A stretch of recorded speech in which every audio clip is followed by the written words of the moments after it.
माघ मास महात्म 23वां अध्याय। बोले कृष्ण भगवान की जय। उमापति महादेव की जय। महर्षि लोमस द्वारा देवदूती को विष्णु स्तोत्र का वर्णन कराना।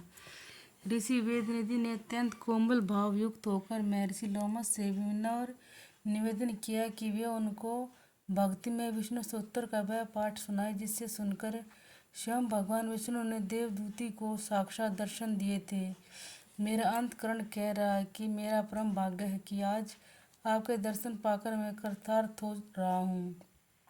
शास्त्रों में सत्य कहा है कि महापुरुषों की संगति से इहलोक तथा परलोक दोनों ही सुधर जाते हैं। महान पुरुष पारसमणि के समान है जिनके स्पर्श मात्र से लोहा भी स्वर्ण बन जाता है। महर्षि लोमस बोले हैं, वेदनिधि मैं तुम्हारी जिज्ञासा शांत करने के लिए विष्णु भगवान का यह दिव्य स्तोत्र सुनाता हूँ। यह दिव्य संताप्त वेदांत के गूढ़ तत्वों का सार है, अतः ध्यान पूर्वक श्रवण करो। इसके श्रवण मात्र से समस्त पापों का नाश हो जाता है। लोमस ऋषि ने विष्णु सहस्त्र का संपूर्ण पाठ सुनाने पश्चात अंत में कहा, ऐसे देवादिदेव भगवान विष्णु को बारंबार पावन नमस्कार। हे प्रभु, समस्त पापों तापों अज्ञान अक्रम इत्यादि से हमारी रक्षा करें, हमें दीर्घायु सुख समृद्धि तथा सद्गति प्रदान करें तथा हम पर आपकी भक्ति तथा कृपा सदैव बनी रहे।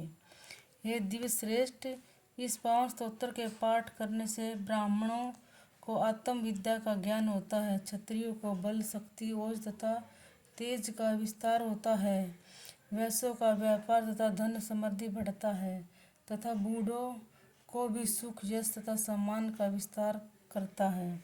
हे ऋषि, विष्णु सहस्त्र स्तोत्र का पाठ करने से रोगियों को स्वास्थ्य लाभ मिलता है, निर्धन व्यक्तियों की दरिद्रता दूर होती है, संतानहीनों को संतान की प्राप्ति होती है, दासों को दासता से छुटकारा मिलकर प्रभुता प्राप्त होती है तथा राजाओं को विजय तथा लाभ का राज्य का विस्तार होता है तथा प्रभु भक्तों को स्वयं विष्णु भगवान साक्षात उसी प्रकार दर्शन देते हैं जैसे देव दूती को दर्शन दिए थे तथा अंत में विष्णु भगवान के लोक को प्राप्त होते हैं।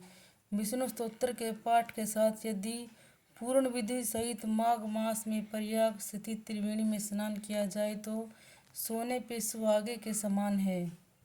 माघ मास में जप तप विष्णु सहस्त्र नाम का पाठ, दरिद्र सेवा यथाशक्ति दान, माता पिता की सेवा करने वाला, बंधु बांधवों से स्नेह करने वाला व्यक्ति सत्यता सहित जीवन व्यतीत करता हुआ अंत में विष्णु लोक को प्राप्त होता है।